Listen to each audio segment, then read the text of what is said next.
But in Arizona, the Governor's Cup Solar Challenge offered the opportunity to achieve high speeds on a closed course. Arizona is the sun state. If anywhere, that's where solar energy should be developed. Solar energy is Arizona's most abundant natural resource.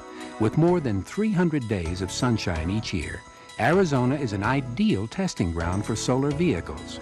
It's a learning experience for students to give them an opportunity to do real engineering and to develop state-of-the-art technology for suspension, for reducing rolling resistance, for maximizing solar input, you know, the whole complete package.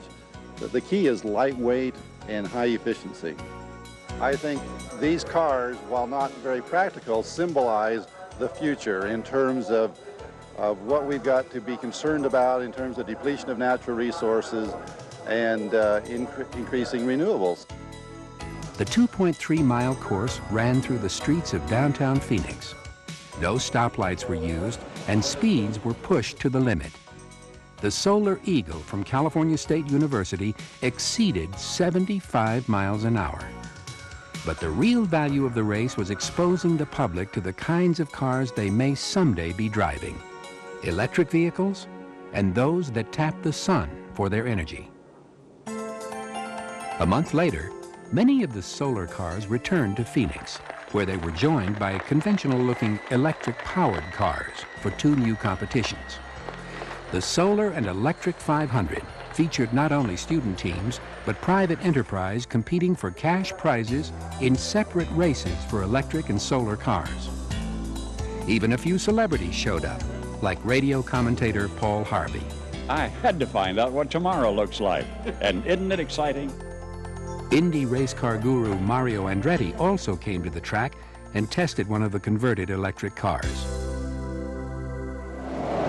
I think it's something very interesting, let's face it. I suspect that something like this, the way it drives around, you know, it's very economical, I guess. Tim Considine from the TV show My Three Sons entered the race with a battery-powered station wagon. We're not terribly competitive, but we have a 1982 Ford station wagon with old lead-acid battery technology. We call it the lead sled. Weighs 4,000 pounds. Actually, it's 10 pounds overweight, they told me. My chances? Well, I don't know. I just hope it turns left when I get down here in turn 1.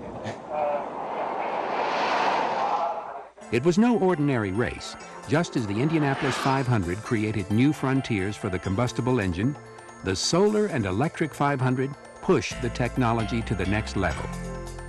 Electric cars are a byproduct of solar car technology, and the solar car industry is referred to as the brain game of the future. It brings back the good old American ingenuity spirit, and these kids are just doing a phenomenal job. You wouldn't believe their imaginations. But we've given them a workshop to play in.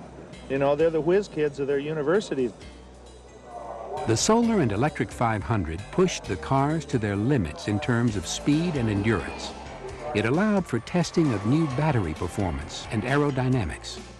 A solar car from Switzerland averaged more than 60 miles an hour.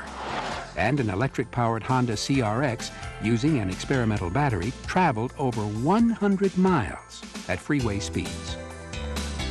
But while the Solar and Electric 500 and the other races were the driving force behind research, design, and the testing of these vehicles, the American Tour de Sol in New England proved just how quickly solar and electric cars have evolved and how soon some cars will be available to consumers. The purpose of the race, from Albany to Plymouth Rock, was to show that alternative transportation is much closer to becoming a reality for today's drivers. We do not live where we can walk to work. Our corners are too few for the corner stores we need.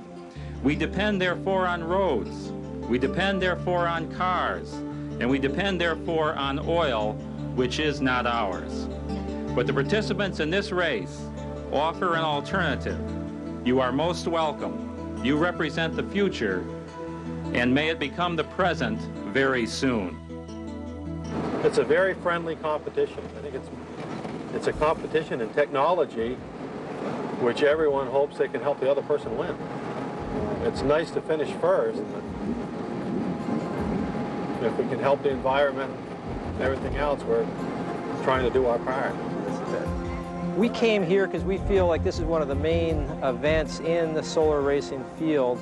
To us, it exemplifies a real grassroots movement of the movement here of electric vehicles.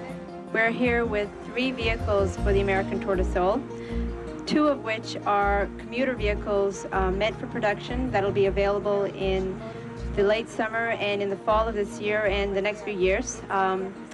These vehicles are practical electric vehicles. They have an option of having solar power, which would give us an additional 15 to 20 miles extra range. The reason we're in the race is to publicize EVs, electric vehicles, to publicize solar power, and to get the message that electric vehicles are practical and here today.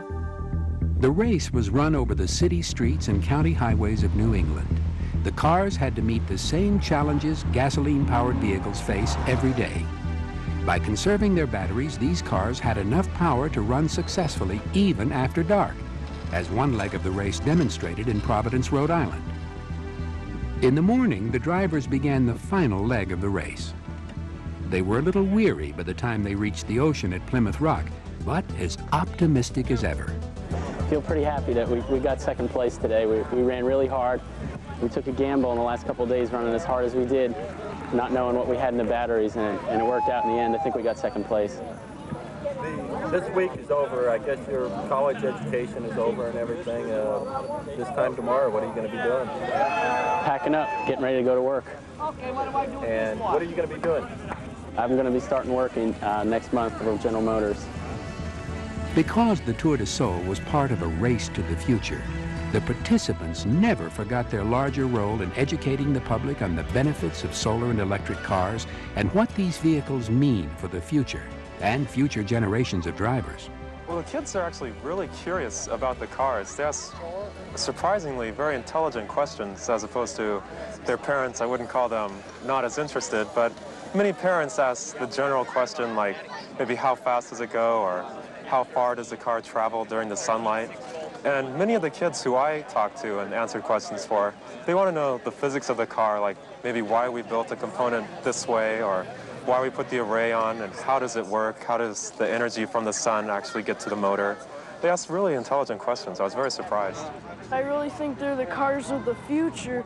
Here are cars that really make sense. They're not destroying the earth just to go somewhere. My parents have always enjoyed nature and taught me to enjoy nature, and I've been places like New York City and San Francisco where nature is really being abused, and it made me realize how important nature is, and if we don't protect it, we're going to be in big trouble.